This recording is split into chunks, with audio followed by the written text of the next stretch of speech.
teve o privilégio de ser pastor dela numa igreja que foi organizada pela igreja que eu pastoreava, a igreja Nova Canaã.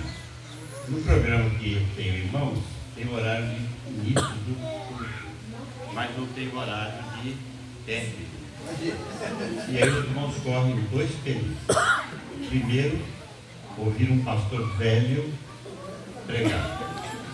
Sabe que velho tem história que não acaba mais, né? Ele começa e nunca termina. Então, quem faz visita velho, está do idoso, sabe disso, né? Ele conta a mesma história sempre, repete a mesma história sempre, e eu não sei que hora vai terminar, pastor. Se eu coloco em risco seu ministério, né? Tá bom. Quando eu recebi o convite da irmã Evi, ela fez o convite através da minha esposa. Ela não falou diretamente comigo. E, fazendo o convite, minha esposa adora viajar, né? Adora conhecer novos lugares. E por que foi. Ela perguntou, às vezes está convidando você pregar no aniversário de uma igreja lá em, meu nome da cidade aqui, Itaperu. Eu falei, qual é a data? A data. Eu olhei no meu calendário, eu faço tratamento de um câncer que me pegou na época da pandemia. E o tratamento já dura desde 2017, 2018, e ainda não terminou. E cada vez que eu vou ao oncologista, eu pergunto, doutor, quando ele vai terminar? Ele vai depender do urologista. Você faz uma nova consulta, por aí em setembro, e eu vou determinar se continua ou não as aplicações que você está recebendo. E deve ter mais uns 3 ou 4 aí pela frente. É um tratamento horrível que eu não desejo para ninguém, mas Deus tem cuidado de mim e resolveu manter minha vida. Tenho 57 anos de ministério pastoral. Não é muito tempo, muitas ovelhas, muitos carneiros, muitos bodes no rebanho, e alguns deles violentos, difíceis. Se os irmãos soubessem que o pastor sofre, sem poder falar com a esposa, sem poder comunicar a família, porque senão ele destrói a família. Você sempre tem que dizer que está bem, embora não esteja. Mas é um prazer estar com os irmãos. É um prazer conhecer aqueles que vão estar conosco no céu. Quando morrermos, estaremos juntos no lar celestial. Eu espero que toda a igreja que aqui está nesta noite possamos nos encontrar com Jesus e estar com Jesus para sempre. Isso vai ser maravilhoso. Eu não espero que Jesus volte logo. A minha escatologia é um pouco diferente da escatologia moderna. A escatologia moderna, ela diz que Jesus vai voltar breve.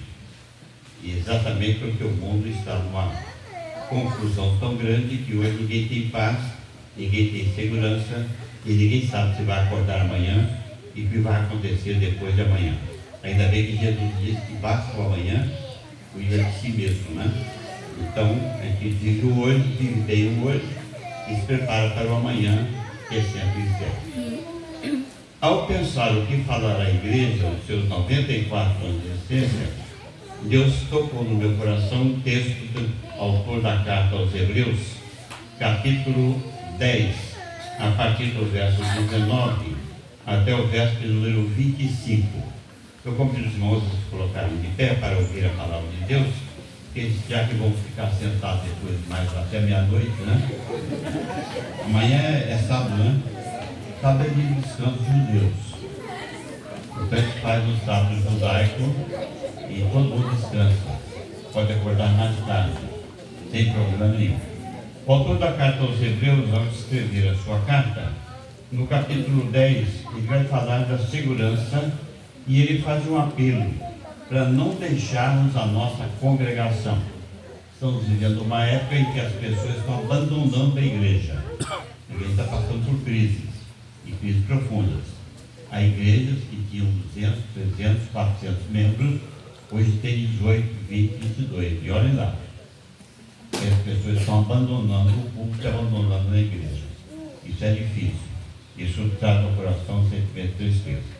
E o tema que eu vou trabalhar com os irmãos é: não abandone sua igreja. Se o irmão está pensando, por exemplo, em abandonar a igreja, Eu espero que após a mensagem o irmão desista da ideia de abandonar a igreja. A igreja é bênção. Sem problema. Há um hino do Almir Rosa que diz que há problemas, mas a gente continua, que a igreja é bênção na nossa vida. Que seria da minha vida se não fosse a igreja? Um jovem adolescente, católico convicto, adorador de Aparecida, que se converteu aos 13 anos lendo a Bíblia. Simplesmente a Bíblia.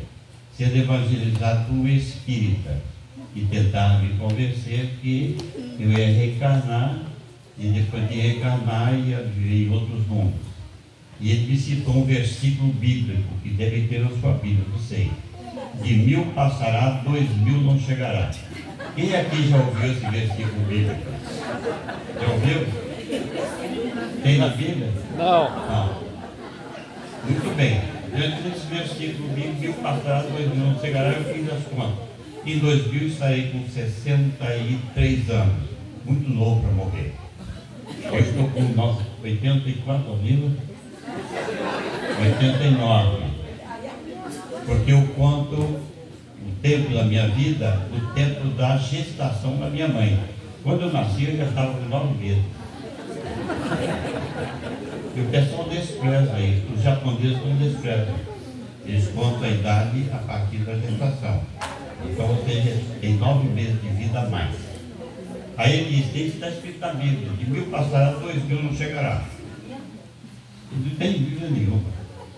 Isso me levou a buscar uma Bíblia que estava num baú, na casa dos meus pais, que eles receberam de presente quando casaram em 1936. Faz tempo, né? Muito tempo.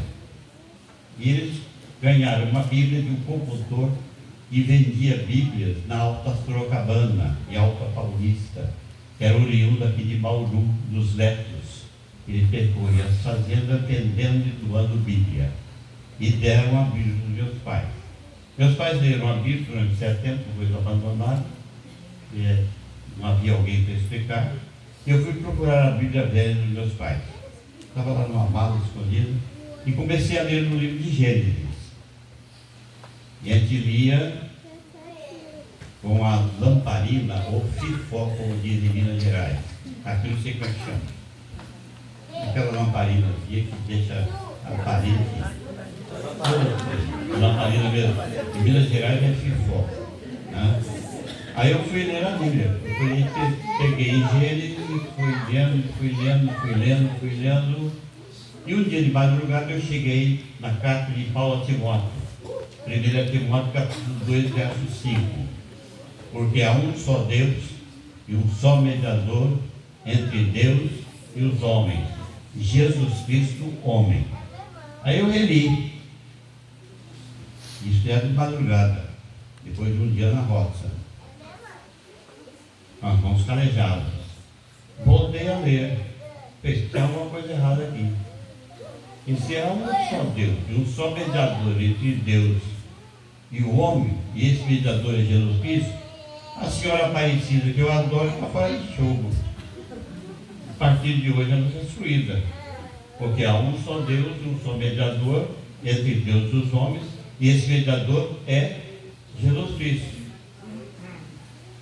Ajoelhei aos pés da cama de madrugada e entreguei minha vida a Jesus. Naquele momento eu senti a chamada para o ministério.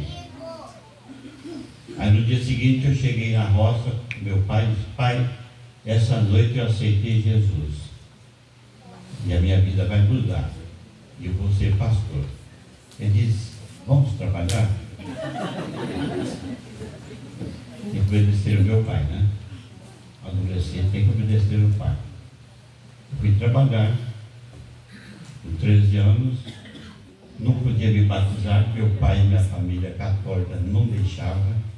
Fui perseguido pela minha família paterna, perseguido mesmo. Todos os tipos de coisas. Aí, esperei completar 19 anos, porque eu aprendi na Bíblia que os filhos devem obedecer os pais. E já que meu pai não permitia que eu me batizasse, eu teria que me tornar maior de idade para fazer o que fosse batizado. E com 19 anos eu deixei Martinópolis, que é uma cidade linda, maravilhosa, viu, gente? Uma cidade que todo ano ela decresce. Quando o IBGE passa por lá, sempre diminui o número de habitantes, porque as pessoas crescem, precisam estudar, saem da cidade e não voltam. É uma cidade boa. Fui para o Rio de Janeiro. Aí no Rio de Janeiro, dormi na praça pública, que não tinha para onde ficar. Meu primeiro emprego, uma fábrica de sabão. Aí fazia